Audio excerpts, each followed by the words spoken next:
Hey everyone, this Millennial Investor here with a snapshot on my net worth as of January 2018. I've added a lot of contributions to a number of accounts, but the most memorable contributions are $400 to my HSA, health savings account, $1,300 to my Roth IRA because I'm trying to front load that this year to hopefully maximize returns, and $900 to my 401k. So overall, over $2,500 in just these three accounts alone. Plus, January was a really good month for returns. We are a week into February right now, and there's been a bit of a market correction, but January was a pretty solid, pretty strong month. So, if we take a look at my month-to-month gains, in December of 2017, I was at about 103,000 versus January 2018, where I'm close to 110,000. So my gains are close to $7,000. That means from month to month, my portfolio has gained 6.755% over last year or over the last month. And as of this year, based on how much I've contributed plus how much I've earned, I'm also up 6.755%. So looking at each of my accounts, everything is in the positives. Everything has gone up quite a bit as of January, except for my P2P lending accounts, which are my lending club accounts. And the only reason those declined was because I take out money and I reset it back at 6,000. So this account will kind of be on the up and down, but it should always remain, at least for a while, around 64, 6,500 or so. Everything else has seen decent returns, some over $1,000, and things have been looking pretty good. So you can see just the overall reflection of all that. Now, I'm trying to make sure reduce the amount of mistakes I make this year and try to get as many victories as possible. So if I had to just look back at the past month, any possible financial mistakes I've made, one is probably the opportunity for more part-time hours. I tend to work about 60 hours a week, and I know that might seem like a lot, but in reality, I could probably put more hours in.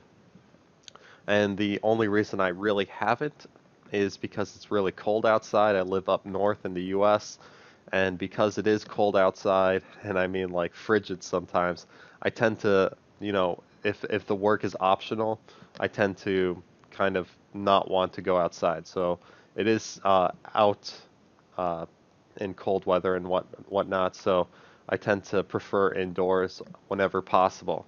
A couple days, I kind of chose just to eat out for those days. And I mean, I'm fine with eating out. I think that's just part of life and all that.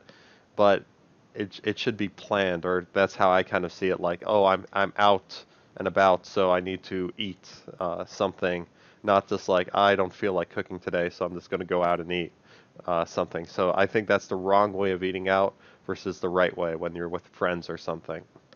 And also, I've had time to probably work on some side projects, and I've kind of been procrastinating on those a little bit, but I've kind of been steering that or fixing that up a little bit in February. So, in terms of financial victories, I've been holding my position in the stock market, and I'm saying that because I'm not trying to sell out. I understand that there's a difference between long-term gains and short-term gains. The taxes are different on them, and we're currently about a week into February, and the stock market is undergoing a correction. I'm talking about, I think the Dow Jones is down like 10% from its high, or maybe even more than that. But there's a correction going on, and when you see every single stock that you own drop 4 or 5%, you kind of want to pull your money out because you don't want it to get hit anymore. But if you pull it out and you pull it out at the wrong time, then you're going to lose more money in the long run. So you kind of you got to leave it in there. And I think also when I look at my whole portfolio, everything is down. Like all the stocks fell down simultaneously. So it's not like I made one or two bad choices and it's dragging down my portfolio. The entire market is down. So if anything, keep the money in there, but if I have more money, put it in so I could try to maximize on the market when it swings back up. And I'm hoping it does so soon because obviously I want February to be a good month as well. And also, I've been preparing my taxes ASAP. What that means is when I get a W-2, I immediately add it into TurboTax and I get all that taken care of. So everything in terms of my taxes so far has been filed. I think I have like 5 W-2s and a bunch of other side things here and there, and everything has been filed. The only reason I haven't finished through with my taxes is because Robinhood won't allow me to import everything until February 20th. So I got to wait a couple more weeks for Robinhood to get their files sent to TurboTax so I could just do the auto import feature and save myself a lot of time. And once that's taken care of, I'm going to go ahead, process my return, and hopefully make a little bit of money from that or pay what I owe and then just focus on this year. Last year, I kind of just stalled with my taxes and I waited up until like mid-April, and that was probably a really bad decision.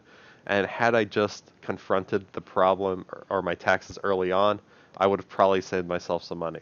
And I'll talk about that more later in one of my tax filing videos.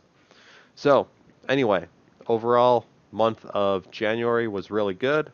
6.755% from 103,000 over the course of 1 month is really good.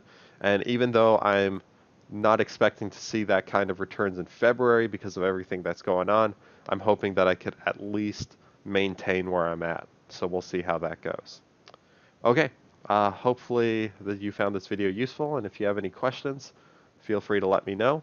Otherwise, this is Millennial Investor signing out. Peace.